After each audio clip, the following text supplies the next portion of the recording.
First thing I have to do when I step up to one of these things following somebody like Dr. Blake is to get my true measure, and that's to drop the microphone several inches.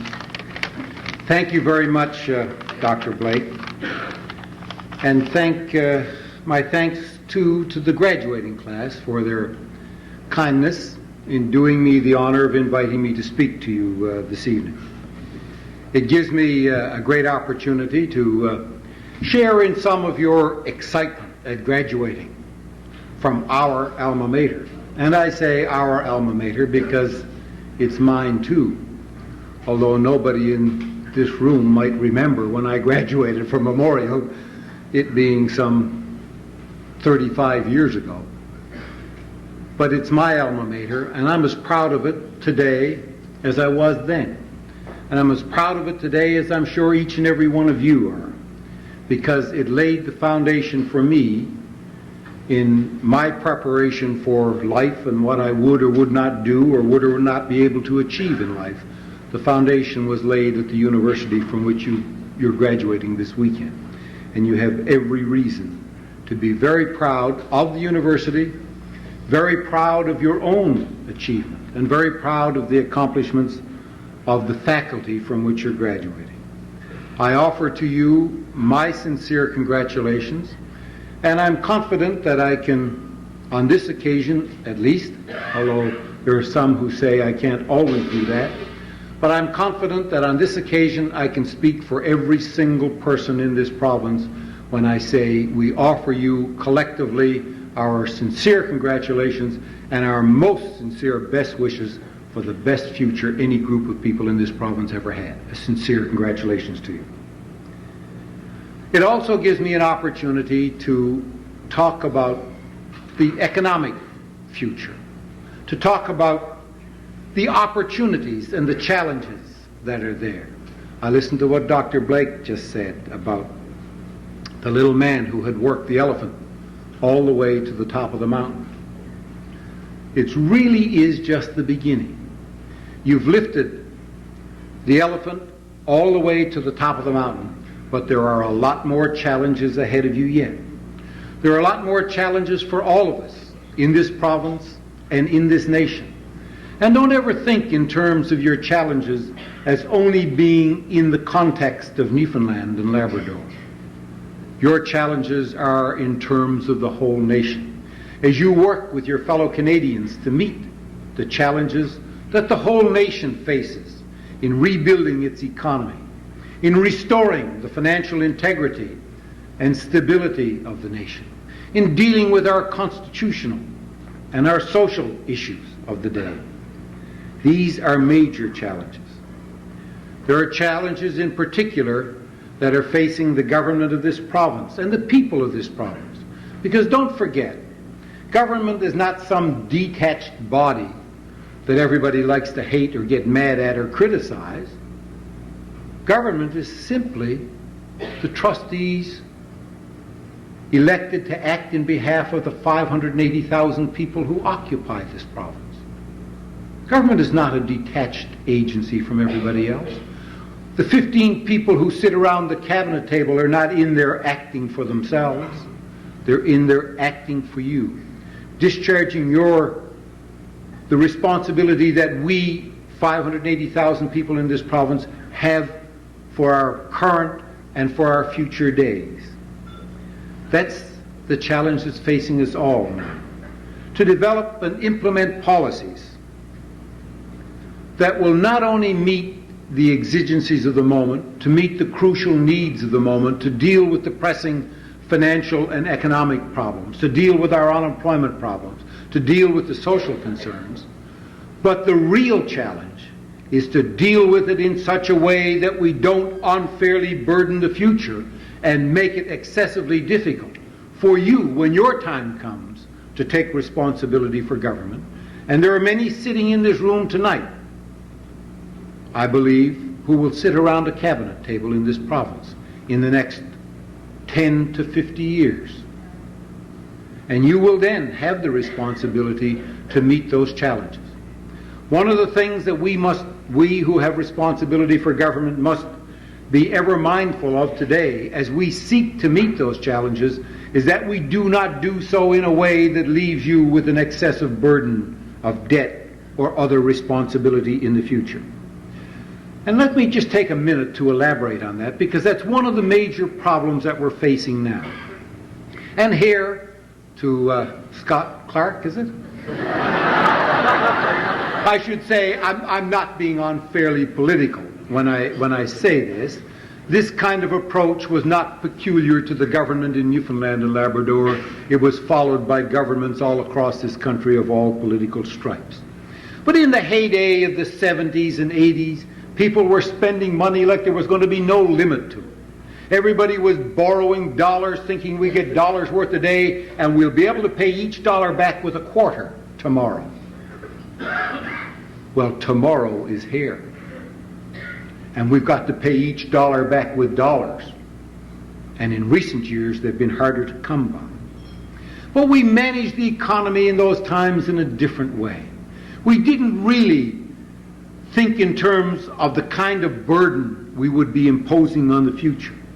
If you look back at the period from 75 to 87, the jobs that were created in this province at the time, 57% of them were in the fisheries. Now that sounds good. It sounds like it's great entrepreneurial activity, private sector activity, which is good for the economy. The only thing is, most of them were government-engendered or government-financed additional jobs that were created simply or primarily to qualify people to earn unemployment insurance. And it really didn't build substantially the private sector economy on which we've got to rely if we are to succeed. That's 57%. Another 38% were in public service, in the public sector, government jobs, direct government employment or indirect like hospitals and schools and so on, paid from the public treasury. That's 95% of all of the new jobs created during that period from 1975 to 1987 were in those two areas. No wonder our private sector is so weak, because we didn't really pay the kind of attention to it and give it the support. Too many of us were too willing to be critical of the private sector and to be critical of business, to give it a fair chance to succeed.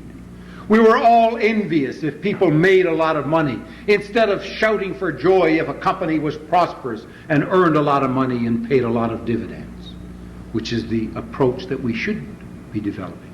Because every dollar that's earned by a business in this province, other people in the province get some benefit out of it in one way or another. So instead of having an attitude of envy or criticism if somebody is spectacularly successful in business, it should be a cause for celebration of everybody in this province. But we don't always have that approach. We've got to change the approach that we have. The other thing that governments tended to do was to create obligations at the time because there was a pressing social need for it, or because the collective bargaining process put pressure on government to do it, or the other ordinary political pressures caused it, and they responded at the time by creating obligations and benefits that had no immediate cost but would only have an impact way into the future. And that's what they did. Created obligations that had a deferred responsibility. And there are numerous examples of it. Our debt, for example, in 1975 was $1.5 billion. Now, that's a lot for a mere 580,000 people. But by 1987, that same 12-year period, it had gone to $4.6 billion. Just an enormous debt load. And we now have to face the responsibility of correcting that problem. We did it in other ways, not just our borrowing, our collective agreements. We solved our collective negotiating problems by agreeing to things that wouldn't have an immediate cost impact, no tax increase immediately, but the burden would arise in the future. And there are numerous examples of it. We're struggling now to cope with one of them, the so-called 2% rule in the teachers' collective agreement. It's now, in recent years, just been placing an immense burden on the taxpayers of this province. The idea of some people call it severance, I call it a quitting or a retiring bonus. Severance is a sensible, responsible approach for all employers. When employees have to lose their jobs through no fault of the employees, but because of market circumstance or some other reason, where it's necessary for employers to lay people off, severance should be paid. We can't ever forget our responsibility to our workforce. And I hope you business students will carry that forward throughout your career. Don't forget, you may lead the business. You may even manage the investment, but it's the workforce that in the end will produce the products for you under your guidance and leadership. And don't ever forget your responsibility to them. But what we did in government, it's not done in the private sector anywhere, they extended severance to apply when somebody would quit and take a higher paying job somewhere else. They got a quitting bonus, and they still called it severance. When people went to ordinary retirement, they got also this retiring bonus, and it was still called severance. They extended it to retirement and to normal leaving of the job. Well, that burden will cost the taxpayers of this province $75 million over the next 5 years in just one sector in the public service. But it was easy to do because it had no immediate impact at the time, and it got deferred, the obligation got deferred to the future. Well, the future is here, and we have to cope with it now. There are numerous other examples. The workers' compensation, an essential social feature to protect workers against an injury on the job where they might not be able to recover because they couldn't prove negligence on the part of somebody. The workers' compensation is a very sensitive and appropriate approach. But the rights and benefits have been extended to the point where some workers, in some circumstances, could get 125% of their ordinary take-home pay that they would get by going to work. Well, that doesn't leave much inducement to work, does it? And it caught up to us and put the Workers' Compensation Fund in substantial deficit. This is what I mean by the responsibility of governments, to deal with the problems of the day in such a way as to not unfairly burden the future. And that's the particular challenge that we have to face now, as we face things like the teacher's pension plan. The teacher's pension plan of this province, unless something is done, will be bankrupt in 2005, and that's only 11 years from now. There won't be $1 left in the teacher's pension fund. And within a very few years, 3 or 4 years after that, it will cost the taxpayers of this province $200 million a year simply to pay teachers' pensions, over and above all of the other things. Because we didn't plan for it right, and it was easy in the bargaining process to give additional rights without properly arranging for the financing of those rights. Well, government has to change its approach. We've got to resolve these problems now. And in resolving those problems now, we've got to make sure that we don't place the burden on you for the future to pay the cost of our dealing with our current problems. And that's the major challenge that's facing government and business and industry in this province today. To restore our economy, to recover our financial stability and integrity, and to build on a go-forward basis and plan the social programs and to meet the social needs of the people of this province in a way that doesn't place an impossible burden on you for the future. Because while you may have a little bit of a breather, you've had a little bit of a breather in recent years from a point of view of the tax burden, and you may even have a little bit of a breather for the next 4 or 5 years, you who are graduating tonight will be among the bearers of the major portion of the responsibility of financing this province and this nation for the next 20 to 25 years of your life. And if we have placed such a burden on you to pay for what we have and enjoy today, that you really can't enjoy a good life, or you have an excessive burden that's grossly unfair to you. That's why the government has been developing the policies that it has. That's why developing the economy of this province has been so difficult right at this particular time. It's a daunting problem, but it's not an impossible one. I have every confidence that working together with business and industry, working together with groups and organizations in the province and in the nation, we will indeed be able to overcome those problems. But it does require sensible, sound policies and a determination to develop and implement and maintain those policies in order to achieve the objective of rebuilding our economy and dealing with our major financial problems. In doing it, we developed our strategic economic plan as the basic outline that we would follow as a guide. And that strategic economic plan has as its fundamental principle a recognition that we live in a free enterprise world. That the free enterprise world has been the model of success in all of the nations of the world.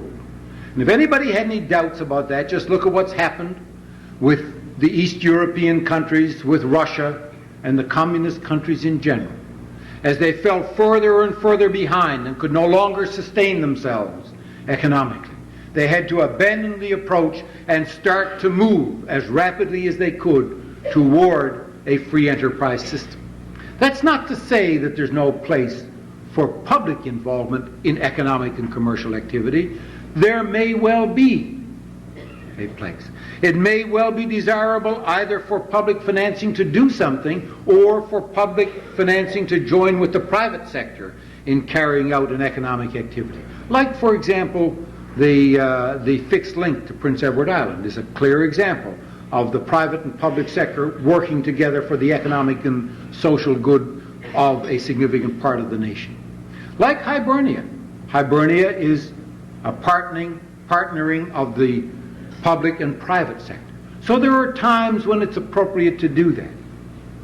But basically, if we're going to run a successful free enterprise system, we've got to let the private sector be the engine of the economy.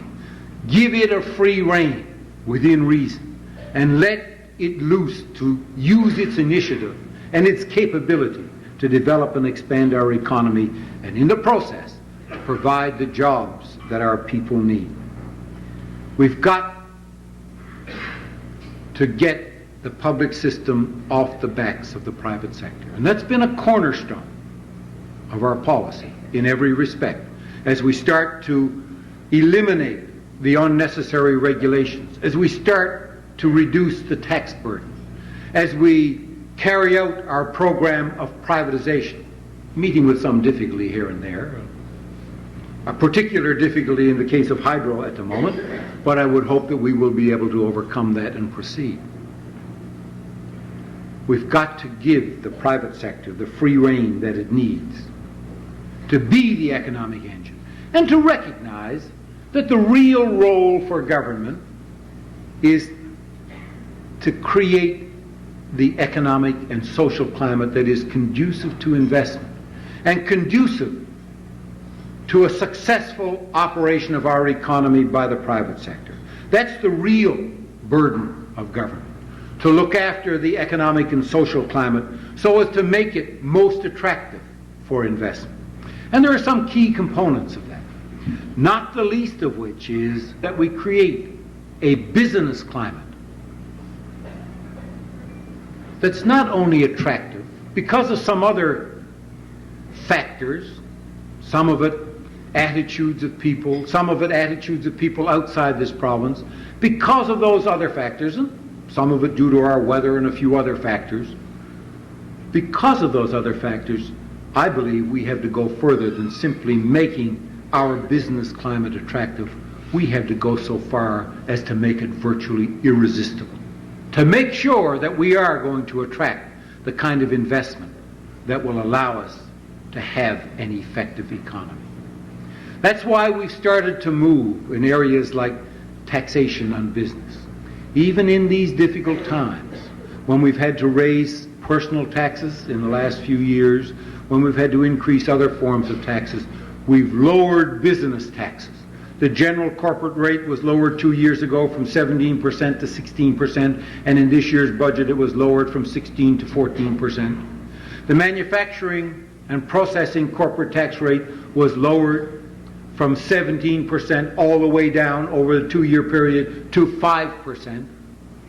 The small business rate was lowered from 10% to 5% because we want to make it attractive. And we recognize that in reality, a tax on business is like a penalty on the economy. We as individuals live and take advantage of the benefits, the social programs, and other benefits of living in this province. Businesses and the operation of businesses are the driving engine of our economy that keep us going. So every dollar of tax we extract from business is a kind of a burden that we're putting on them that makes it more difficult for them to compete with other provinces and other parts of the world. And our people have got to understand that. This is not a question of liking the big corporations or favoring the big corporations against the little person. This is recognizing the reality. If we charge more tax to business, they have a lesser ability to compete with Nova Scotia and New Brunswick, or to compete with Spain and Portugal. We're only doing ourselves more harm. As a matter of fact, when you stop to think about it, we're in circumstances in this province now where, for years, the government has gotten more money in taxes on liquor than it has in corporate income tax. Every year we've gotten more money in taxes on cigarettes and tobacco than we get in corporate income tax. And in the last year or two, we've come to the ultimate indignity. We're now getting more revenue from lottery sales than we are from corporate income tax. Now, what kind of an economy would that be if we took to simply selling lottery tickets to one another? We've got to change our approach. And we've got to be prepared to promote business development and give business every reasonable advantage that we can in order to induce them to invest and create the jobs that our people need to cope with our 20% unemployment. Because it's not government that creates jobs. Government does not create jobs. Government can only create the economic and social climate that is conducive to investment by investors to create jobs. We've got to make sure that we don't impose an excessive regulatory burden on business. If you look at some of our regulations, some of them exist only because they were put on the statute books 40 or 50 years ago. And people have long forgotten their original purpose, but they're still maintained in place, and people dutifully enforce them and report on them and spend time administering them and cause delay and expense to people and to businesses generally. So we've implemented a policy. We're going to eliminate every single regulation that is not essential and can't be shown to be essential. We intend to pass a piece of legislation in this fall that will provide specifically that all regulations ever passed before this date are repealed except those that are attached to the regulations.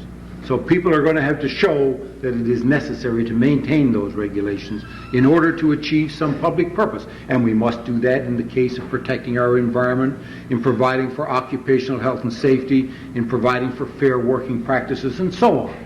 Normal public order in society. But we don't need all of those other massive regulations that we've been maintaining in place for so long and just been a burden on business. We've got to take steps to make sure that we put in place the best possible labor relations climate. It's not always easy. Our environmental assessment process must be such as will protect our environment but not be unfairly burdensome or cause undue delays in terms of the development of industrial and business activity, which they've been in the past. That's where our thrust must be, and that's the approach that we've been taking. And if we follow that, I am confident that we can build a bright and prosperous future in this province. As a matter of fact, the signs are there now that it's starting to work. There are good signs in a number of areas of our economy. Good signs just in recent months. that our income may be, our revenues, government revenues may be better because there's more economic activity. I was talking to people today, just this afternoon, and everything I see, there are increased sales in automobiles, significant increases, increased sales in houses, increased retail sales generally, increases everywhere. One of the more significant figures is what's happening in the numbers employed. The number employed has gone up steadily each month for the last 4 months since December. January, February, March, and April. Been an increase in every month over the previous month. Now, mind you, the unemployment rate appeared to have gone up high in April, what had been going down in the first 3 months. But that's because all of a sudden there were 14,000 new members in the workforce. As students like yourself and others came out and got added to the workforce, then with the workforce going up that high, it appears that the unemployment rate would go up too. But the key factor is there were 7,000 more people working in April than there was in December. And that's been going up steadily. So I take great encouragement from these signs. And I see good opportunities ahead in a number of our industries. In the mining industry, there are good signs of improved activity and probably the opening of new mines over the next 2 years. Increased activity at the iron ore mines in Labrador City and Wabush. There are growing opportunities despite our problems with fisheries. We've still got a big fishery in this province, and still a very valuable fishery that brought in $500 million to our economy last year and provided for employment opportunity for thousands of our people. And that can be built on and increased as well. There are tremendous opportunities in tourism, in manufacturing. Many of you may be perhaps more aware than I am of the growth in the number of small manufacturing businesses that's taken place in this province in the last 5 to 10 years. The growth in small businesses in this province has outstripped the growth in the rest of the nation over the last 3 years. Few people have been realizing. That's partly because of the disastrous consequence of the closure of the groundfish fishery. That's impacted so severely on our economy that it has taken major growth in other areas simply to keep any kind of balance at all. But there has been significant growth in other aspects of the economy, and we're now starting to see the real benefit of that. There are terrific opportunities in the information technology fields, as most of you would know much better than I do. There are great opportunities in the oil industry. The oil industry is going to play a major role in the future of this province and build and provide opportunities for a variety of other businesses to develop to service what comes out of that oil industry. Terra Nova is well along. Yes, it's over budget, but that doesn't come as any surprise. It's still within, clearly and very much within, the original estimates of what the cost per barrel of oil extracted would be. And as long as it keeps going more or less along the lines that it is at the moment, it will be a viable operation that will repay every dollar it ever borrowed, repay all of the interest that it owes, return to the investors all of the money that they invested on it, and with a reasonable prospect for oil in the future, return to them a reasonable profit as well. I'm happy to be able to tell you tonight that there's enough of an attraction in our offshore oil industry that the owners of the Terra Nova field now want to move without delay in proceeding toward the development of that field. And I'm confident that within the next 12 months or so, you will see some significant decisions made and announced as to the development of the Terra Nova field. But that's not all. They're doing exploration this summer on the west coast of Newfoundland. I don't know how many of you in this room are aware of it, but they were pumping oil wells there 100 years ago. They didn't pump a lot, between 2 and 10 barrels a day per well, but that was normal for some wells in those times. They didn't run for very long. They closed in the early part of this century because they drilled where they saw the oil coming out of the ground and not where the reservoirs were. And the oil came out of the ground where the cracks in the rock allowed it to seep. Now, with today's technology, they can look for the bodies of oil. And that's exactly what they're doing.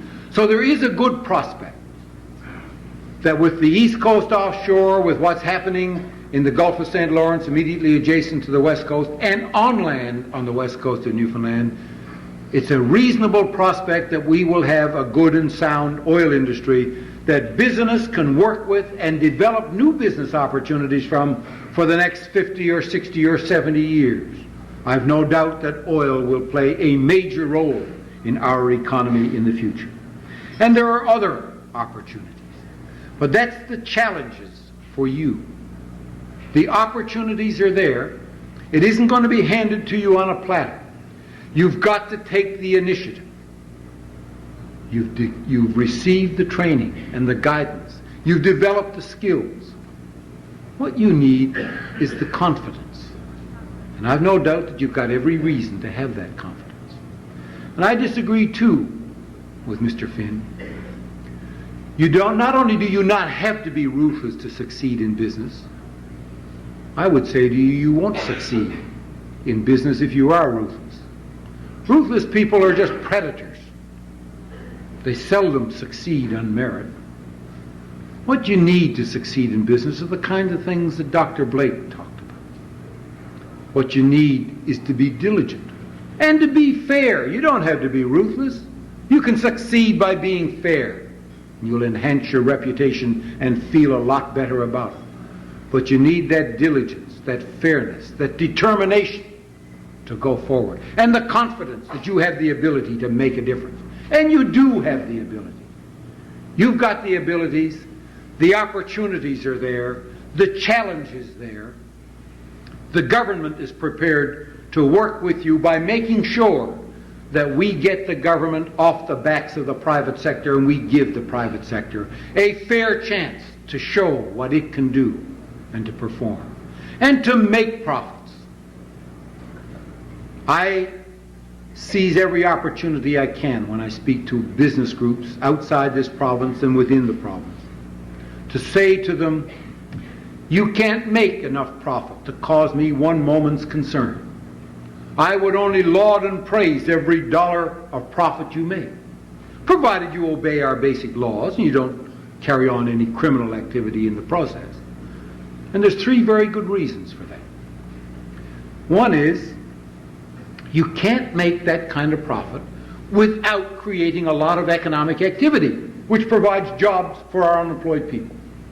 Secondly, if you're going to make that kind of profit here, you're going to be induced to reinvest it to make more.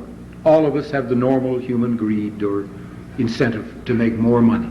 So if you're going to make that kind of profit, you're going to be induced to reinvest it. And the third reason is, if you do, the government is going to get a little teeny tiny bit of it anyway to redistribute amongst all of the other people.